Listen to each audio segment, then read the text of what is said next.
बुल्ढाना जिले के शेगांव तहसील के बोंडगांव में बाल झड़ने की समस्या से कुल 30 मरीज पीड़ित हैं।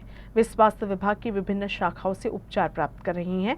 ऐसे में इन मरीजों का मनोबल बढ़ाने के लिए यहाँ के ग्रामीणों ने अब खुद मुंडन कराकर मरीजों का मनोबल बढ़ाने का बीड़ा उठाया है।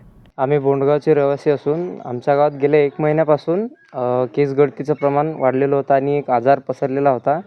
तर सर्वांचं मनोबल खचलेलं होतं।